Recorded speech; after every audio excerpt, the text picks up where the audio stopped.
జై హో బీసీ. మా బీసీ సోదరులందరూ గతంలో ఒక అవకాశం ఇవ్వాలని చెప్పి ఒక దుర్మార్గమైన రాజుని తెచ్చుకున్నాం.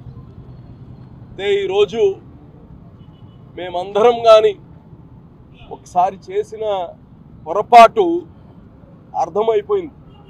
బూటపు మాటలు, అబద్ధ వాగ్దానాలు. ఒక చిన్న మాట, బీసీ సోదరులు అంటేనే చేతి వృత్తులతో ఇవాల్వ్ అయిన ఒక కులాలు ఇవన్నీ. ఇది కుల వృత్తులు. చంద్రబాబు నాయుడు గారు ఉన్నప్పుడు వీళ్ళకి ఈ కుల వృత్తులు రాబోయే రోజుల్లో మొత్తం మెకనైజ్డ్ అయిపోతున్నాయి. 10 మంది చేసే పని ఒక మిషన్ చేసేస్తూ ఉంది. దీనికి వృత్తి నైపుణ్యం కలిగిస్తే వీళ్ళ కాళ్ళ మీద వీళ్ళు నిలబడతారు. ఇప్పుడు వీళ్ళకి ఈ కుల వృత్తులు రాబోయే రోజుల్లో మొత్తం మెకనైజ్డ్ అయిపోతున్నాయి. 10 మంది చేసే పని ఒక మిషన్ చేసేస్తూ ఉంది. దీనికి వృత్తి నైపుణ్యం కలిగిస్తే వీళ్ళ కాళ్ళ మీద వీళ్ళు నిలబడతారు అనే ఆలోచనతో ఆదరణ అనే స్కీమ్ తీసుకొని వచ్చా. డబ్బులు జేబులో పెడితే ఖర్చు అయిపోద్ది. ఆ పనిముట్లు ఇస్తే శ్రద్ధ పనిపైన ఉంటుంది.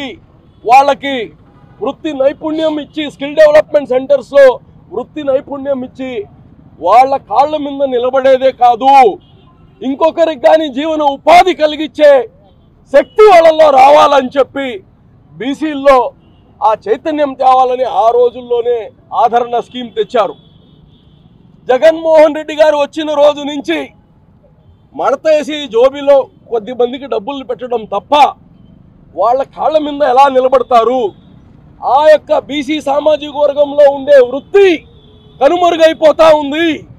ఆ కనుమరుగు అవ్వకుండా వీళ్ళకి ఎలాగ డెవలప్ చేయాలి అనే ఆలోచన ఈ రోజుకి లేదు.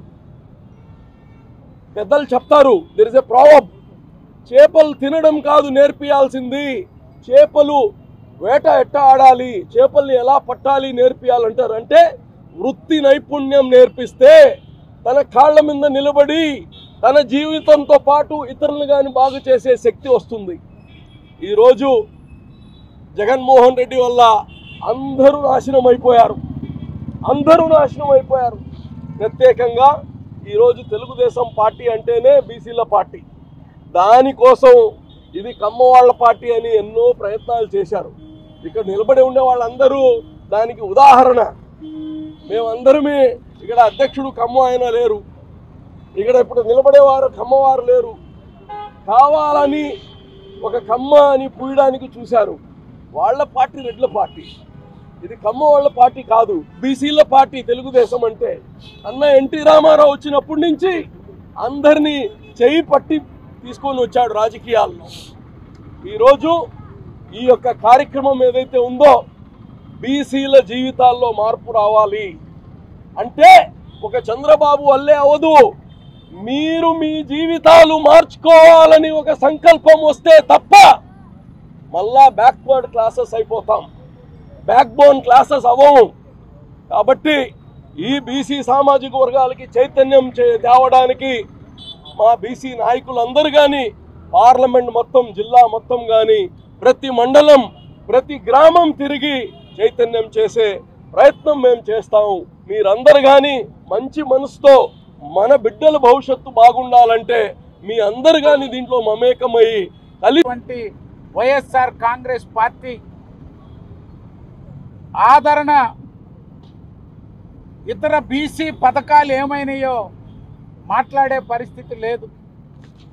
76,000 కోట్లు బీసీ సప్లాన్ నిధులు దారి మళ్ళీపోయినాయి. అడిగే పరిస్థితి, చెప్పే పరిస్థితి లేదు. ఈరోజు రిజర్వేషన్లు 10% రిజర్వేషన్లు తగ్గించారు. తెలుగుదేశం పార్టీ అన్నా, నందమూరి తారక రామారావు గారన్నా, నారా చంద్రబాబు నాయుడు గారన్నా బలహీన వర్గాలను గ్రామ స్థాయి నుంచి రాష్ట్ర స్థాయి పార్లమెంటు దాకా నాయకత్వాన్ని అందించిన పార్టీ నాయకులు తెలుగుదేశం పార్టీ అన్న నందమూరి తారక రామారావు గారు, నారా చంద్రబాబు నాయుడు గారు. ఈరోజు బీసీ భవనాలు ప్రతి జిల్లాకు ఒకటి ఇచ్చాం. నారాయణ గారు ఆనాడు మంత్రిగా చంద్రమోహన్ రెడ్డి గారు మంత్రిగా నెల్లూరు నగర నడిబొడ్డున కావాలని బీసీ సంఘాలు మొత్తం వచ్చినాయి. పట్టణాభివృద్ధి శాఖ మంత్రిగా మంత్రి నారాయణ గారిని కోరితే కొండాయిపాలెం గేటు దగ్గర గతంలో సోమశిల గెస్ట్ హౌస్, ఇప్పుడు టూరిజం హోటల్ పక్కనే అందరినీ ఒప్పించి అధికారులందరినీ పదే పదే పిలిచి రివ్యూలు చేసి ఇస్తే మన జిల్లాకి కూడా మొట్టమొదటిసారిగా నారాయణ గారి తర్వాత మంత్రి అనిల్ కుమార్ గారికి మంత్రి పదవి వచ్చిందని చెప్పి పార్టీలకు అతీతంగా బీసీలు సంతోషించారు. ఏమైంది? ఇరిగేషన్ మంత్రిగా ఏమో కానీ తన సొంత జిల్లా, సొంత నగరంలో బీసీ భవన్ కూడా నిర్మించుకోలేని మంత్రి పదవి అనిల్ కుమార్ గారు ఎలగబెట్టారు. 3 సంవత్సరాల పాటు, ఈరోజు 4.5 సంవత్సరం నారాయణ గారి పేరు ఉండకూడదు, అచ్చెన్నాయుడు గారి పేరు ఉండకూడదు, సోమిరెడ్డి గారి పేరు ఉండకూడదు, అజీజ్ గారి పేరు ఉండకూడదు అని శిలాఫలకం పగలగొట్టారు తప్పితే బీసీ భవనాన్ని నిర్మించలేకపోయారు. ఇదొక్కటే ఉదాహరణ.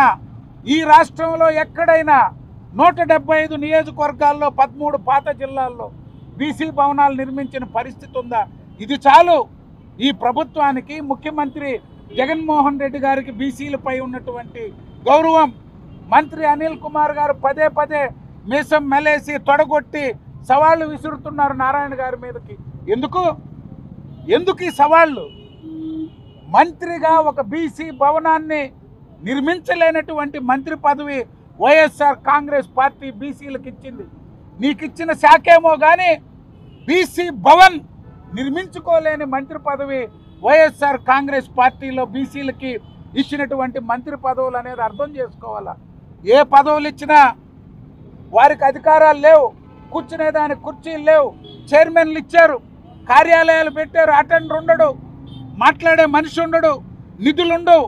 1 రూపాయి, 1,00,000 రూపాయలు కాదు, 1 రూపాయి ఖర్చు పెట్టే పరిస్థితి బీసీ కార్పొరేషన్ల, కుల కార్పొరేషన్లకి, చైర్మన్లకు ఉందా? ఏం ప్రయోజనమై కులాలను విడగొట్టి ఒక్కో కులాన్ని 4 చేసి కార్పొరేషన్లు ఇచ్చారు. వాళ్ళ పరిస్థితి ఏంది? ఆ కులాలకు ఏమన్నా చేయగలుగుతున్నారా? ఆలోచించండి. బలహీన వర్గాల సోదరులందరినీ కూడా కోరుతున్నాం. రాజకీయాలు, ఎన్నికలు వస్తుంటాయి, పోతుంటాయి. మన ఆత్మగౌరవం కోసం, మన కోసం ఎవరు ఆలోచిస్తారో ఆ పార్టీని గౌరవించండి. ఎవరైతే ఈ సమాజంలో మన ఉన్నతి, సామాజికంగా, ఆర్థికంగా, రాజకీయంగా మనం ఉన్నత స్థాయిలో ఉండాలని కోరుకుంటామో ఆ పార్టీని గౌరవించండి.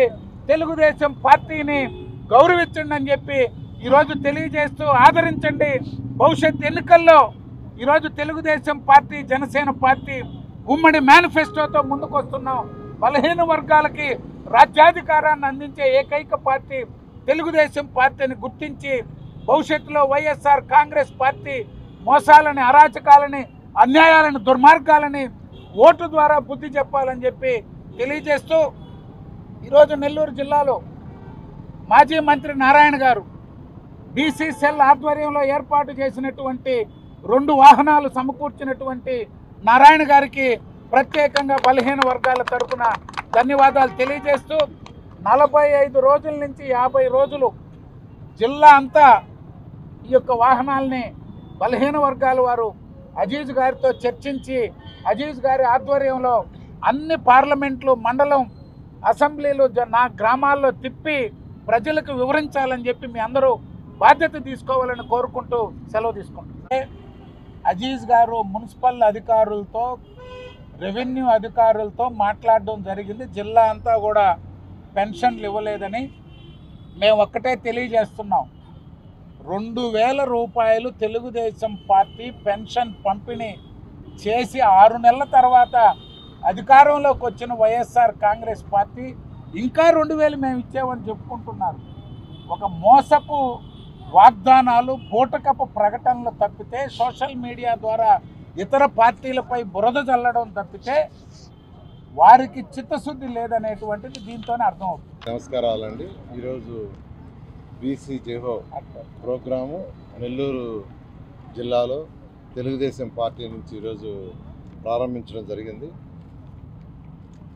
బీసీలు మొదటి నుంచి ఈ రాష్ట్రంలో అణగారిన వర్గం. అంటే వాళ్ళందరూ చిన్న చిన్న చేతి వృత్తులు చేసుకునేవాళ్ళు, చాలా చిన్న చిన్న చేతి వృత్తులు. అయితే ఎవరైనా ఏ రాష్ట్రంలో అయినా ఏ దేశంలో అయినా డెవలప్ కావాలంటే వాళ్ళు చట్టసభల్లో ఉండాలి. చట్టసభలు అంటే పార్లమెంటు, అసెంబ్లీ కాదు, లోకల్ బాడీస్ ఉన్నాయి, మున్సిపాలిటీస్ ఉన్నాయి, మండలం ఉన్నాయి, జడ్పీటీసీలు ఉన్నాయి. వీటన్నిటిలో కూడా ఇవి కూడా చట్టసభలే, లోకల్గా చట్టసభలు అవి. అంటే లోకల్గా అక్కడ కావాల్సిన వాళ్ళ యొక్క సమస్యలకు సంబంధించి వాళ్ళు అక్కడ డెసిషన్స్ తీసుకుంటారు. అటువంటి వాటిల్లో బీసీలకి ఆస్కారం ఇస్తే, అంటే ఆ చట్టసభ లోకల్ బాడీస్లో వాళ్ళు కూడా ఎంటర్ అయితే వాళ్ళ సమస్యలని వెలుగెత్తి చాటగలరు. ఆ సభల్లో అది జడ్పీటీసీ కావచ్చు, లేదా పంచాయతీ కావచ్చు, లేదా మున్సిపాలిటీ కావచ్చు, లేదా కార్పొరేషన్ కావచ్చు, వాటిల్లో వాళ్ళ గొంతుని వెలుగెత్తి చాటించడం వల్ల వాళ్ళ సమస్యలు సాల్వ్ అవుతాయి, ఆ వర్గం కూడా డెవలప్ అవుతుందనే ఉద్దేశంతో ఆ రోజు ఎన్టీ రామారావు గారు, తర్వాత చంద్రబాబు నాయుడు గారు 34% రిజర్వేషన్ అడుగుకోవడం జరిగింది. 34% ఇచ్చింది. అందుకే అంబేద్కర్ గారు ఎస్సీ ఎస్టీలకి భారతదేశంలో రిజర్వేషన్ ఇవ్వబట్టి ఈరోజు వాళ్ళందరూ ఐఏఎస్, ఐపీఎస్, ఐఆర్ఎస్ ఆఫీసర్లు, వాళ్ళల్లో ఎంతో డెవలప్మెంట్ వచ్చింది, చైతన్యం వచ్చింది. అదేవిధంగా మన రాష్ట్రంలో బీసీలని డెవలప్ చేయాలనేదంతా ఫస్ట్ టైం ఎన్టీ రామారావు గారు రిజర్వేషన్ కొంత 20% ఇస్తే, తర్వాత నారా చంద్రబాబు నాయుడు గారు వచ్చి 34% ఇచ్చారు. ఇచ్చిన ఉద్దేశం ఏంది? వాళ్ళని డెవలప్ చేయాలా. ఈ రాష్ట్రంలో 50% పైగా బీసీలు ఉన్నారు. బీసీలు డెవలప్ కావాలంటే ఖచ్చితంగా ఏ వర్గమైనా ప్రపంచంలో డెవలప్ కావాలంటే చట్టసభల్లో వాళ్ళ వాయిస్ ఉండాలి. వాళ్ళు మెజారిటీ ఉంటే వాళ్ళకి కావాల్సినవి సాధించుకుంటారు, వాళ్ళ వర్గాలు డెవలప్ అవుతారు. ఆ ఉద్దేశంతో ఇస్తే ఈ ప్రభుత్వం జగన్మోహన్ రెడ్డి మళ్ళా దాన్ని 24% తీసుకొచ్చాడు. అది బీసీలకు చేసింది. ఆయన నేను బీసీలకు చేస్తున్నా అంటున్నాడు. ఆయన చేసిన నిజ స్వరూపం అది. నిజంగా బీసీలు డెవలప్ కావాలంటే లోకల్ బాడీస్లో ఖచ్చితంగా మెజారిటీ వాళ్ళు ఉండాలి. కానీ తెలుగుదేశం చేసిన దాన్ని ఆయన నిర్విరామం చేసి ఈరోజు ఎంతో అన్యాయం చేశాడు. అదేవిధంగా 75,000 కోట్ల పైగా ఫండ్స్ని దారి మళ్ళించేశాడు. ఏదైతే వాళ్ళకి రావాల్సింది ఉందో వాటిని దారి మళ్ళించాడు. అదేవిధంగా బీసీ భవనాలు ఇప్పుడే చెప్పారు అజీజ్ గారు, బీదా రవిచంద్ర, బీసీ భవనాలు ప్రతి జిల్లాకి 13 జిల్లాలకి 13 బీసీ భవనాలు శాంక్షన్ చేయటం, ఆ రోజు ఇమీడియట్గా శంకుస్థాపన చేయటం, టెండర్ ఇవ్వటం, వర్క్ చేయటం చేస్తే అది అట్నే ఆగిపోయింది. ఏంది బీసీలకు చేసిన వాళ్ళు? అన్ని జిల్లాలు ఆపేశారు. ఎందుకు ఆపేశారంటే అవి పూర్తయితే తెలుగుదేశం పార్టీకి మంచి పేరు వస్తుంది, కానీ అది వదిలేసి వేరే దగ్గర కట్టచ్చు, అది చేయాల. అంతేకాకుండా ఈరోజు ఆదరణ పథకం 2014-15లో ఆదరణ పథకం ద్వారా ఎన్నో లక్షల మంది బీసీలు బెనిఫిట్ అయ్యారు. ఆదరణ పథకంలో లక్షల మంది, ఒకరిద్దరు కాదు, వేల సంఖ్యలో కాదు, ప్రతి కాన్స్టిట్యున్సీలో ఆ పథకానికి స్పెషల్ డ్రైవ్ పెట్టి వాళ్ళకి ఇవ్వాల్సిన చేతి వృత్తులు చేసుకునే వాళ్ళ టెక్నాలజీ డెవలప్ కావడానికి కొంత ఎక్విప్మెంట్ ఇవ్వడం జరిగింది. దాన్ని పూర్తిగా వదిలేశారు. ఈ విధంగా ఈ యొక్క జగన్మోహన్ రెడ్డి ప్రభుత్వం, వైసీపీ ప్రభుత్వం బీసీలకి పూర్తిగా అన్యాయం చేసింది. పేరుకి మాటలే. అంతేకాదు ప్రభుత్వాల్లో, ఏదైనా ప్రభుత్వాల్లో ఒక సీఎం కింద ఉండే ఆఫీసర్లు కావచ్చు, సలహాదారులు కావచ్చు, వాళ్ళు మెయిన్గా బీసీలు ఉంటే కింద వాళ్ళకి బెనిఫిట్ అవుతుంది. బీసీలు ఉండాలి, ఎస్సీలు ఉండాలి, ఎస్టీలు ఉండాలి, అన్ని వర్గాల వాళ్ళు, ఒక మినిస్టర్ కానీ ఒక సీఎం కానీ తన కింద ఉన్న వాళ్ళు అన్ని వర్గాల వాళ్ళు ఉండాలి. ఈరోజు జగన్మోహన్ రెడ్డి యొక్క సలహాదారులు, ముఖ్య సలహాదారులు ఒక్కరైనా బీసీలు ఉండారా అంటే ఒక్కరు లేరు. ఒక్కరంటే ఒక్కరు కూడా సలహాదారు లేరు. ఎందుకంటే ప్రతి మంత్రి ఫస్ట్ ఫోన్ చేసే సలహాదారుడికే, ప్రతి ఐఏఎస్ ఆఫీసర్ ఫోన్ చేసే సలహాదారుడికే, ప్రతి ఎస్పీ చేసే ఫస్ట్ సలహాదారుడికే. ముఖ్యమంత్రి సలహాదారుకి ఫోన్ చేస్తారు, ఆయన తన అభిప్రాయాన్ని దాన్ని ముఖ్యమంత్రికి తెలుపుతారు, ముఖ్యమంత్రి గారు డెసిషన్ తీసుకుంటుంటారు. అందులో ఒక్కరు కూడా బీసీలు లేరు. ఏ న్యాయం చేస్తాడు ఈయన? ఈ ముఖ్యమంత్రి బీసీలకు ఏ న్యాయం చేస్తాడు చెప్పనండి. ఒక్కరంటే ఒక్కరన్నా బీసీలు ఉండాలా? అక్కడే తెలుస్తుంది జగన్మోహన్ రెడ్డి గారికి బీసీల మీద ఎంత ప్రేమ ఉందో. ఇదంతా కన్నీటి ప్రేమే. ఖచ్చితంగా 2024లో తెలుగుదేశం వస్తుంది. ఏదైతే ఆ రోజు ఎన్టీ రామారావు గారు బీసీలని ఆదరించడానికి మొదలుపెట్టి దాన్ని చంద్రబాబు నాయుడు దాని ద్వారా డెవలప్ చేశారో, ఖచ్చితంగా బీసీల యొక్క డెవలప్మెంట్కి అన్ని విధాలుగా తెలుగుదేశం డెవలప్ చేస్తుంది ఖచ్చితంగా. గడిచిన 4 సంవత్సరాల పైగా వైఎస్ఆర్ కాంగ్రెస్ పార్టీ అధికారంలోకి వచ్చిన నాటి నుంచి ఈ రాష్ట్రంలో బలహీన వర్గాలపై జరుగుతున్నటువంటి దాడులు, కేసులు, హత్యలు, భూ ఆక్రమణలు, అరాచకాలపై తెలుగుదేశం పార్టీ 4.5 సంవత్సర కాలం పదే తెలియజేసిన ఈ ప్రభుత్వంలో ఎటువంటి చలనం లేదు. ఈరోజు తెలుగుదేశం పార్టీ ఓ బుక్ రిలీజ్ చేశాం. ఈ రాష్ట్రంలో వైఎస్ఆర్ కాంగ్రెస్ పార్టీ అధికారంలోకి వచ్చాక 74 మంది తెలుగుదేశం పార్టీ ఇతర రాజకీయ పక్షాల బీసీ నేతల్ని దారుణంగా హత్య చేశారు. 5,000 మందికి పైగా దాడు